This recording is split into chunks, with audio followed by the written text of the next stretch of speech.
तो Bohr's model of atom, Rutherford के atomic model में जो डिफेक्ट्स एग्जिस्ट करते हैं, मौजूद होते हैं, उनको रिमूव करने के लिए साइंटिस्ट बोहर ने अपना एक मॉडल 1913 में पेश किया। इनके पोस्टुलेट्स या इनके नजरियात क्या थे, अब आप जरा तवज्जो से बात सुनेंगे। इलेक्ट्रॉन इन एन एटम, जब तक इलेक्ट्रॉन अपने ही शेल में, अपने ही ऑर्बिट में मौजूद है, उससे कभी भी एनर्जी रिलीज नहीं होती। Electron in an atom of hydrogen revolves in circular path of fix size and energy around the nuclear is called orbit, shell और एनर्जी लेवल। इसका मतलब ये हुआ कि इलेक्ट्रॉन जिन रास्तों पर गर्दिश अंजाम देते हैं, उन्हें ऑर्बिट्स, शेल या फिर एनर्जी लेवल कहा जाता है। उसके बाद पॉइंट नंबर 2 हमें ये बता रहा है कि electron does not emit energy as long as it remains in the same orbit. यानी इलेक्ट्रॉन कभी भी एनर्जी रिलीज नहीं करता जब तक वो अपने ऑर्बिट में मौजूद होता है। हाँ, it can only change its orbit when absorbs quantized energy. जब बेटा एनर्जी की एक मखसूस मिकदार वो एब्जॉर्ब करेगा, तो फिर अपना शेल छोड़कर अंदर से बाहर की तरफ जाना शुरू कर देता है। पॉइंट नंबर 3 आपको और मुझे एक चीज वाजे कर रहा है, और वो वजाहत यह है कि each line in the spectrum of element results from the downward jump from of an electron from an orbit of high energy E2 to one of lower energy E1। बेटा इलेक्ट्रॉन जब एनर्जी एब्जॉर्ब करेगा तो वो lower energy से higher energy की तरफ चला जाएगा, लेकिन अगर जब हम एनर्जी देना बंद कर देंगे तो वो हायर एनर्जी का इलेक्ट्रॉन E2 से E1 में वापस आना शुरू होगा। अब इसका मकसद क्या है, इसका मतलब क्या है, जरा इस बात को समझिएगा। देखो, फर्ज करो न्यूक्लियस के बाद पहला वाला ऑर्बिट EF है और सेकंड ऑर्बिट EI है।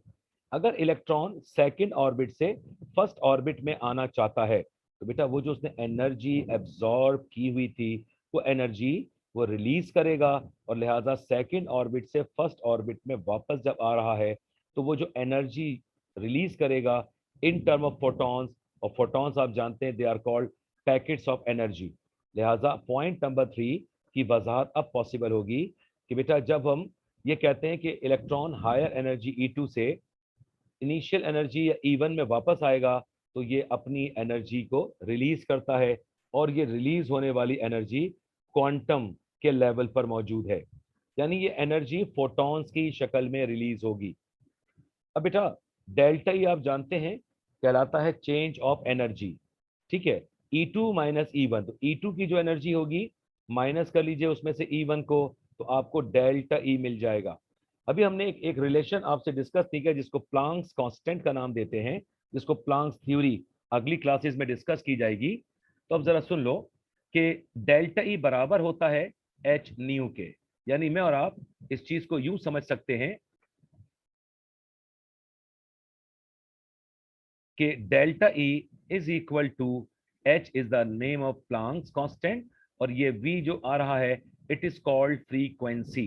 तो लिहाजा डेल्टा ई की जगह पर यहां पर आप एच न्यू लिखा हुआ देख रहे हो, तो एच न्यू बराबर है E2 माइनस E1, और ये बात हम जानते हैं कि E2 minus E1 delta E को रिप्रेजेंट करेगा। इस बुनियाद पर डेल्टा ई बराबर है एच न्यू। बेटा H is the Planck's constant, और ये जो वी आपको लिखाई दे रहा है इट इज कॉल्ड नियो, और नियो मींस फ्रीक्वेंसी। इस बुनियाद पर हम और आप इस चीज को कह सकते हैं कि ये जो डेल्टा ई बराबर E2 माइनस E1, तो डेल्टा ई बराबर है एच न्यू के, और एच न्यू बराबर हो जाएगा E2 माइनस E1, तो E2 माइनस E1 की जगह पर एच न्यू, और एच न्यू की जगह पर डेल्टा ई लिख दिया गया। यानी जितनी भी एनर्जी एटम में रिलीज होगी, एटम से रिलीज होगी, बेटा वो फोटॉन्स की शक्ल में, this is called photons. Photons are the packets of energy, ठीक है। लिहाजा ये वेव लाइक नेचर प्रोड्यूस करते हैं। नेक्स्ट कंपोनेंट नंबर 4,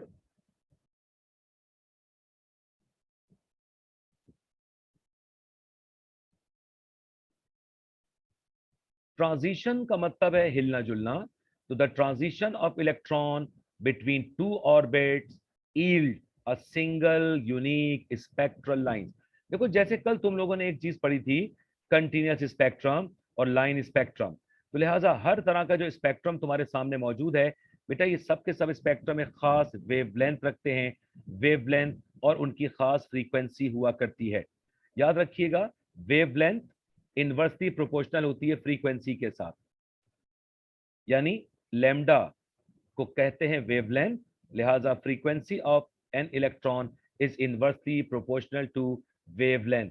अगर वेवलेंथ बड़ी होगी फ्रीक्वेंसी कम होगी, अगर वेवलेंथ बेटा छोटी होगी तो फ्रीक्वेंसी ज्यादा हो जाएगी। This relation is called inversely proportional. तो पॉइंट नंबर 4 आपको और मुझे इस बात की वजाहत कर रहा है कि यहां पर आपको पॉइंट नंबर 4 को समझने के लिए the transition of electron between two orbits yield a single unique spectral line. यानी बेटा हो सकता है ब्लू कलर दे, रेड कलर दे, कोई एक खास किस्म की रोशनी की शक्ल में वो चीज एमिट होगी। अच्छा, आप लोगों ने एक चीज समझ रखी है जिसको मैं और आप आइंदा जाकर नाम देंगे मोमेंटम। तो बेटा आप लोगों ने पढ़ा था मोमेंटम मींस, मोमेंटम का मतलब क्या है? Mass into velocity is called momentum, capital P. लेकिन जब हम किसी सर्कुलर पाथ से मुतालिक बात करेंगे तो बेटा ये बात याद रखिएगा कि सर्कुलर पाथ में जब कोई चीज हरकत करती है तो फिर हम उसके लिए लफ्ज इस्तेमाल करते हैं एंगुलर मोमेंटम।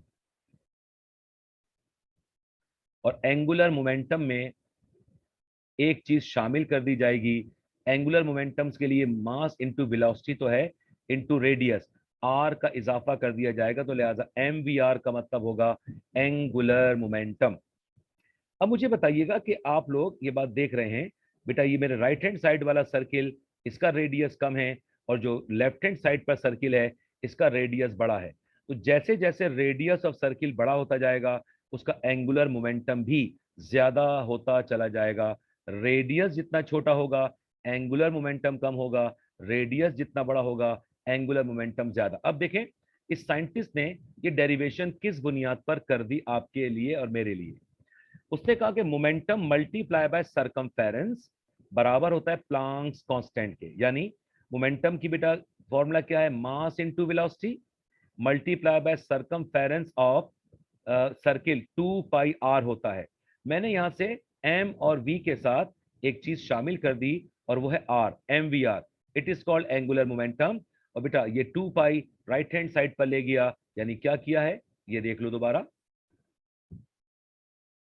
मैंने आपसे कहा कि M V mass into velocity multiply by circumference बराबर है एच, यानी प्लांक्स कांस्टेंट के।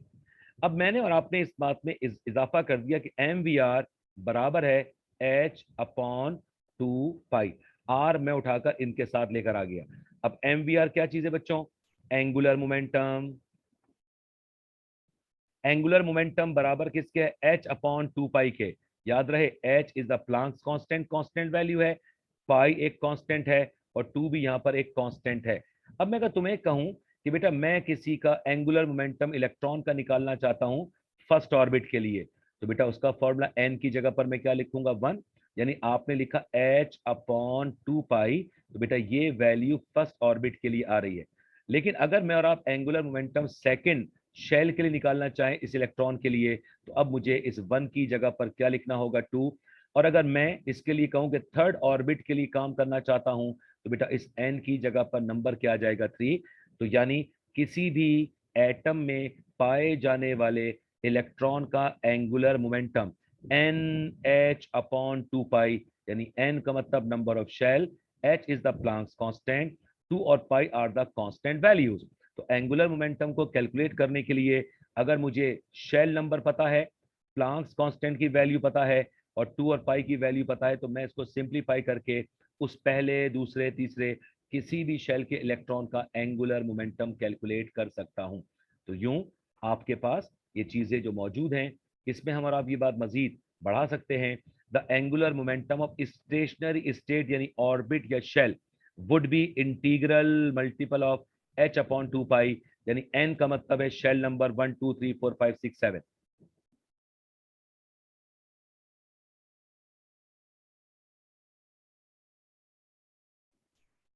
अब इसी चीज को आगे बढ़ाते हैं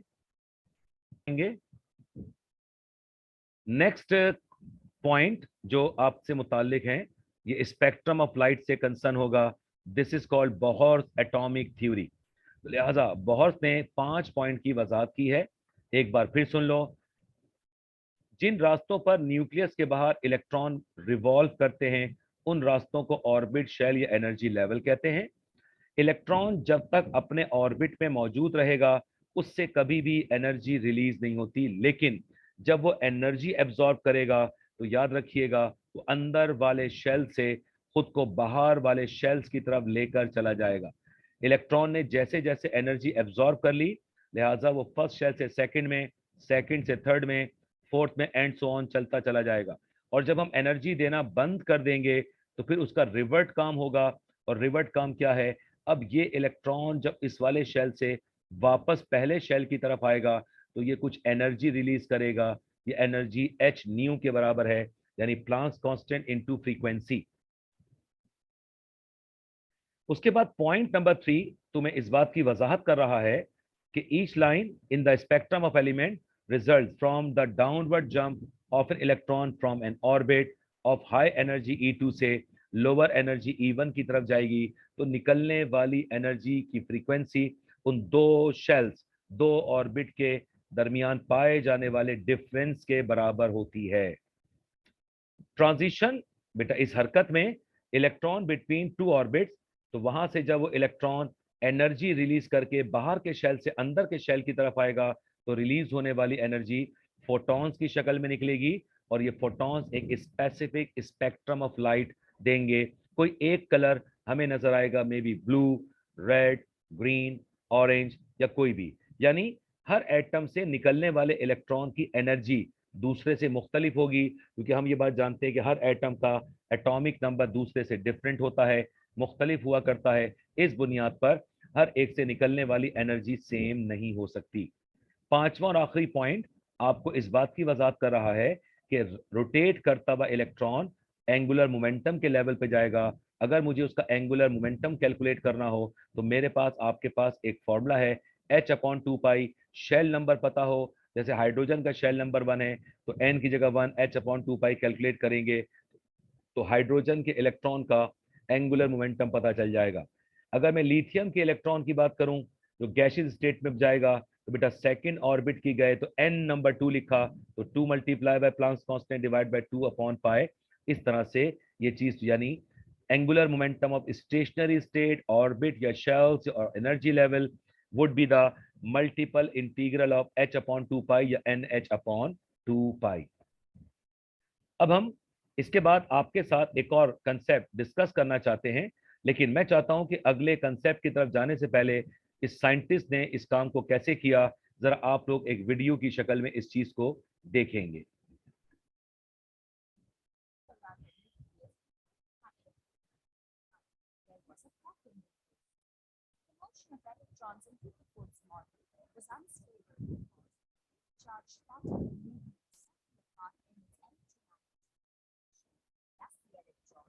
Energy and fall into the making the atom highly unstable, which would affect model of the atom to become projections against Rutherford's model of atoms. For in 1913 proposed a new atom model. What is this model? First proposes that electrons revolve around the nucleus of orbits, and orbits are associated with different temperatures among shells or orbits of shells are represented by the letters K, N, M, N. The maximum number of electrons that can be accommodated in a fixed जी, अब जरा आप लोग इस बात को समझते रहिएगा कि ये जो बात आपने 5 डिफरेंट पॉइंट्स को पढ़ा है, इन पॉइंट्स को रदरफोर्ड ने जो डिफेक्ट की शक्ल में था, बोहर ने उसको दूर किया, किस तरह से काम कर रहे हैं, लिहाजा कंटिन्यूटी में शामिल कर रहा हूं।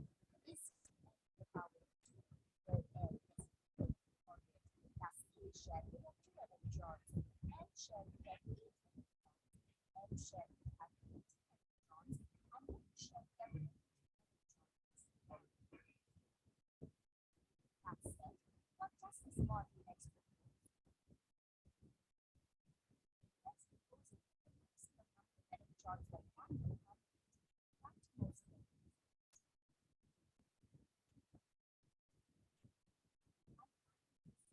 that the orbit closest to the energy and the orbit farthest has the maximum energy. Well then, does an electron radiate energy back to itself? Since electrons move with a particular orbit, they cannot radiate energy back to themselves. What happens is, the gravity absorbs energy, the electrons jump into the next higher energy level. The electron can radiate energy or drop down to the next energy level. Quark's model works well for simple atoms and one among the atomic structures still in use and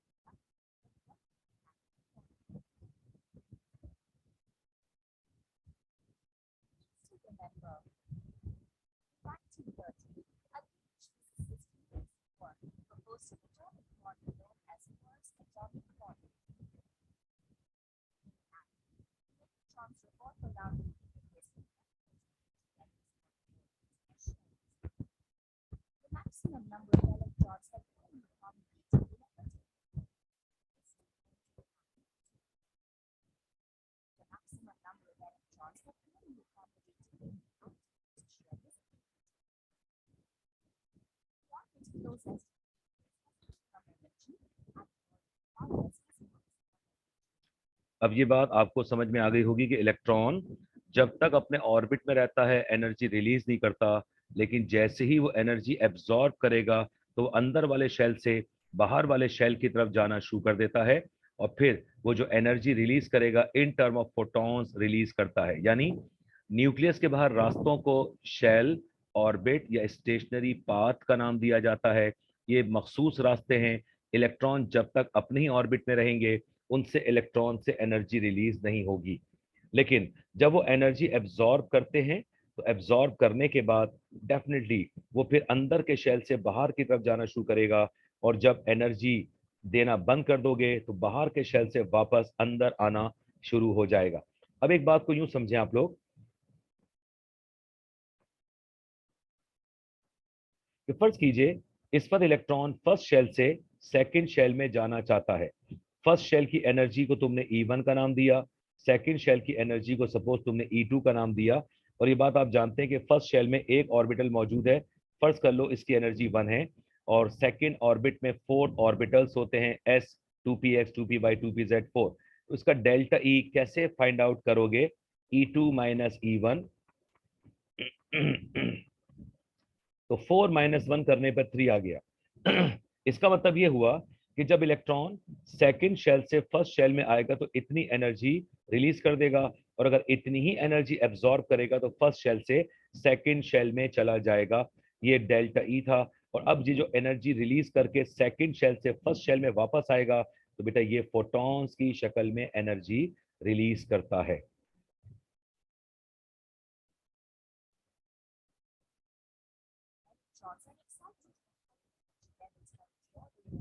अब तुम देख सकते हो यहाँ पर क्या हुआ, वो हायर एनर्जी से लोअर एनर्जी की तरफ आया तो उसने एनर्जी रिलीज कर दी। ओके, लिहाजा इसको हम यहीं तक रखेंगे।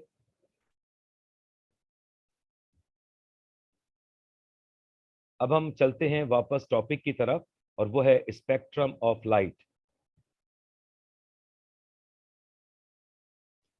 अब इस टॉपिक से नीचे की तरफ मजीद काम करना चाहते हैं।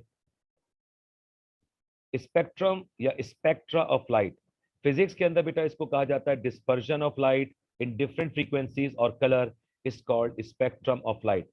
बेटा व्हाइट लाइट का मतलब यह है कि जिससे कंटिन्यूसली एनर्जी रिलीज हो, जैसा कि सनलाइट या आपके घर में मौजूद जो सोर्स ऑफ लाइट है उसको कहते हैं इनकैंडेसेंट लैम्प, यानी व्हाइट लाइट। अब जब किसी व्हाइट लाइट को किसी मीडियम ग्लास प्रिज्म से पास करते हैं तो बेटा ये स्प्लिट हो जाता है 7 डिफरेंट कलर्स में। This phenomenon is called dispersion of light, ठीक है। And the band for on the screen is called spectrum, और प्लूरल लेवल पे इसको spectra. Spectrum is the singular और स्पेक्ट्रा इज द प्लूरल। अब ये बात जो मैंने कुछ देर पहले तुमसे कही थी, frequency is inversely proportional to the wavelength of wave. Greater the frequency less will be the wavelength. यानी आपने अभी कुछ देर पहले इसको यूं देखा था, मैंने लिख दिया था लैम्डा इज इक्वल टू 1/फ्रीक्वेंसी, या लिखा फ्रीक्वेंसी डायरेक्टली प्रोपोर्शनल की बजाय 1/लैम्डा, दोनों बातें एक ही कहलाएंगी। ओके, लिहाजा हम और आप इस बात को जहन में रखेंगे, फ्रीक्वेंसी लैम्डा के साथ इनवर्सली प्रोपोर्शनल होती है।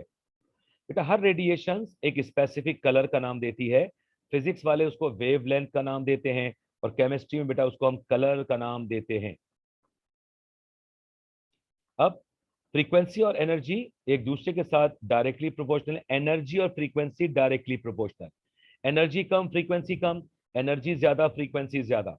अगर गिटार के वायर को हल्के से टच किया जाए, कम एनर्जी दी, तो उसमें वाइब्रेशन कम होगी, फ्रीक्वेंसी कम होगी।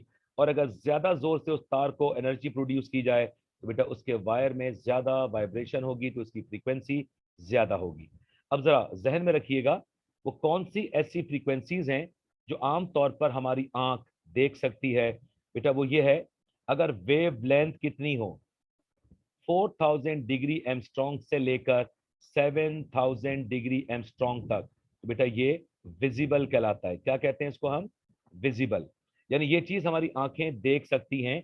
4000 से कम हो या बेटा 7000 से ज्यादा हो, तो याद रखिएगा, तो आंख हमारी इन कलर को देख नहीं सकती। अब हम आपको बताना चाहते हैं कि इमिशन बुनियादी तौर पर है क्या, या स्पेक्ट्रम होता क्यों है। जब कोई element absorb sufficient energy from a flame और एन इलेक्ट्रिक आर्क, तो जब एब्जॉर्ब करता है एनर्जी को, तो बेटा उस एब्जॉर्प्शन के दौरान लाजमी तौर पर सफिशिएंट एनर्जी एब्जॉर्ब होगी, तो बेटा अब वो रेडिएट हो जाएगा। और जब रेडिएट हो गया, और जब इस रेडिएशन को पास करेंगे हम किसी भी प्रिज्म से, तो it is called emission spectrum. Light emit हो गई, लाइट निकल रही है, विजिबल है, नजर आ रही है, it is called emission spectrum. अब बेटा इमिशन स्पेक्ट्रम दो डिफरेंट टाइप्स के हैं। नंबर वन, एक को कंटिन्यूअस स्पेक्ट्रम कहते हैं, और दूसरी को लाइन स्पेक्ट्रम या लाइन स्पेक्ट्रा का नाम दिया जाता है। अब आप जरा पहले इस चीज को देख लो, जो कल मैंने आपको दिखाया था कि लाइन स्पेक्ट्रम और कंटिन्यूअस स्पेक्ट्रम का बेसिक डिफरेंस क्या है। वही डिफरेंस यहां पर आपको समझना है, देखना है। सूरज की रोशनी व्हाइट लाइट कहलाती है, या फिर कोई लैम्प जिससे मुसलसल आपके घर में मौजूद बेटा सेवर, या फिर कोई ट्यूबलाइट इनकैंडिसेंट लैम्प कहलाती है, और इससे कंटिन्यूअस एनर्जी निकलती है। जिनसे कंटिन्यूअस एनर्जी निकलेगी, तो बेटा उससे बनने वाला स्पेक्ट्रम जो 7 डिफरेंट कलर्स में होगा, उसे आप और मैं नाम देंगे क्या? Continuous spectrum of light. यानी the band of colours into which the incident light is break up is called spectrum. यानी जब हम लाइट को किसी जगह से निकालकर प्रिज्म से गुजार के किसी स्क्रीन पर लेते हैं, तो जब वो 7 डिफरेंट कलर्स में, 7 कलर होना जरूरी है, लिहाजा इन 7 कलर्स के मिलने पर आप और मैं कहेंगे इसको कंटिन्यूअस स्पेक्ट्रम। बेटा colours of spectrum are so mixed, there is no line of demarcation between colors, such spectrum is known as continuous spectrum। और इसे तुम और हम याद रखते हैं किस सेंस में? तुम और मैं इसको याद रखेंगे बेटा विब गायर के नाम पर। किसके नाम पर याद रखोगे? विब गायर। अब ये विब गायर कैसे याद करोगे? VIBGYOR, violet, indigo, blue, green, yellow, orange और रेड। बेटा रेड की वेवलेंथ सबसे कम होती है 4000 डिग्री एमस्ट्रॉन्ग, और वॉयलेट की वेवलेंथ सबसे ज्यादा है 7000 डिग्री एमस्ट्रॉन्ग। क्या मैं बात दुरुस्त कह रहा हूं आपके ख्याल में? जी नहीं बेटा, इसकी कंडीशन ये है कि ये जो तुमने विबगायर का नाम लिखा, इस विबगायर के अंदर वैल्यूज को जरा चेंज कर लो, और वैल्यूज ये आएंगी। रेड का बेटा 7000 डिग्री एमस्ट्रॉन्ग वेवलेंथ होती है, वेवलेंथ। लिहाजा वेवलेंथ इसकी ज्यादा है, तो इसकी फ्रीक्वेंसी कम होगी, स्पीड कम होगी। जबकि वॉयलेट कलर की बेटा वेवलेंथ 4000 डिग्री एमस्ट्रॉन्ग है, तो लिहाजा इसका वेवलेंथ छोटा है, तो इसकी फ्रीक्वेंसी ज्यादा होगी। याद कैसे रखोगे? VIBGYOR, VIBGYOR, यानी VIBGYOR, violet, indigo, blue, green, yellow, orange और रेड।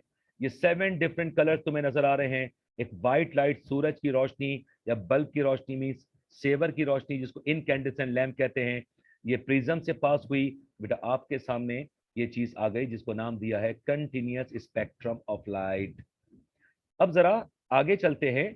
ये चीजें जो आपके पास कलर्स की शक्ल में मौजूद है, violet, indigo, blue, green, yellow, orange और रेड, तो बेटा wavelength lambda, wavelength degree angstrom में नापा जाता है। 4000 से 4200 वॉयलेट है, यानी वेवलेंथ छोटी है, फ्रीक्वेंसी ज्यादा होगी। और सबसे ज्यादा वेवलेंथ है रेड कलर की, जो 7000 पर मुश्तमिल होती है। It is called continuous spectrum. अब बेटा लाइन स्पेक्ट्रम क्या है, आइए जरा पहले इस चीज को देख लो, डायग्राम को, फिर उसके बाद हम बात करेंगे। जैसे कि हाइड्रोजन गैस को डिस्चार्ज ट्यूब में से पास किया गया स्लिट से, और जब प्रिज्म से पास किया गया तो उसने एक कलर येलो शो किया। कौन सा कलर? येलो कलर शो किया। मगर इस येलो लाइंस में, इस जगह पर बेटा, इस लाइन पर ये जो कलर येलो आ रहा है, ये जो कलर येलो आ रहा है, ये जो येलो कलर आ रहा है, इनके दरमियान ब्लैक लाइंस मौजूद होंगी। यानी ये येलो लाइंस के दरमियान एक ब्लैक लाइन, फिर येलो लाइन, फिर ब्लैक लाइन, फिर एक येलो लाइन। अब मुझे बताओ कितने कलर्स आ रहे हैं, एक या 7? Only one colour appear on the screen, that is why it is called unichromatic, या फिर मोनोक्रोमेटिक कहिए, या दूसरा नाम देंगे लाइन स्पेक्ट्रम। अब लाइन स्पेक्ट्रम को हम डिफाइन कैसे करेंगे? लाइन स्पेक्ट्रम को डिफाइन इन अल्फाज में किया जाएगा।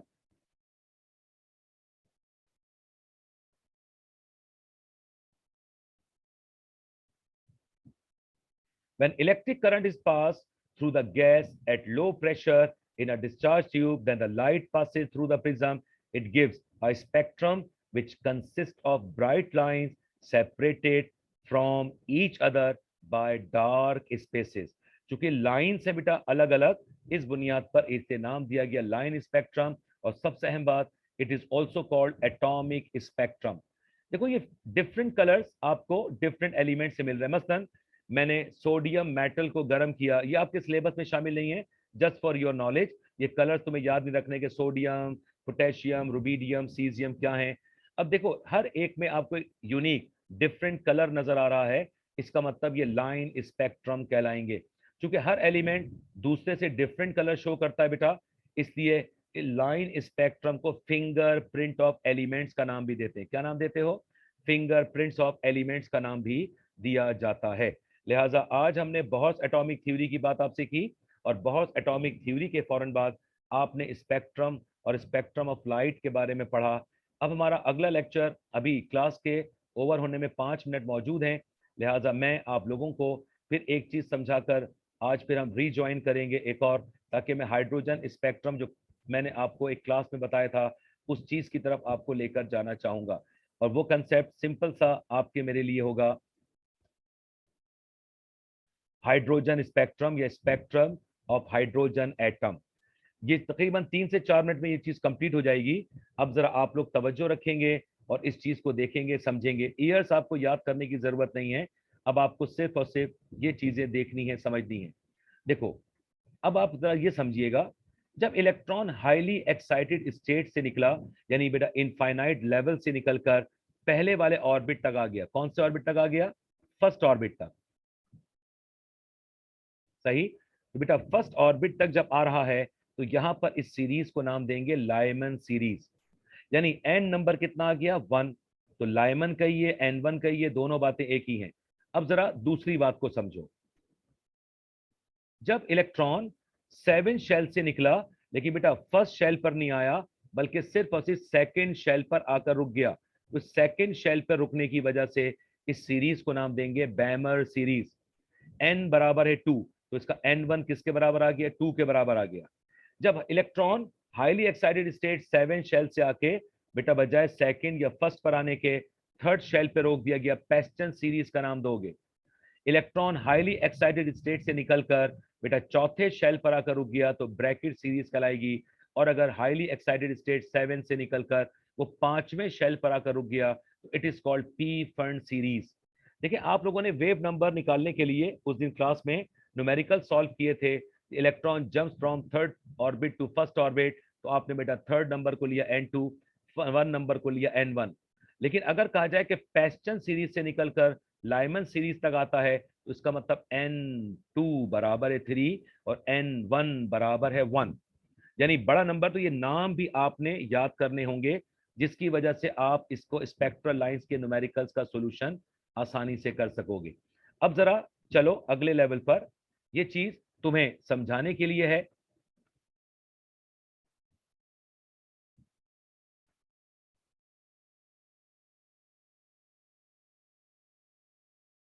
और वो सीरीज का पार्ट क्या है।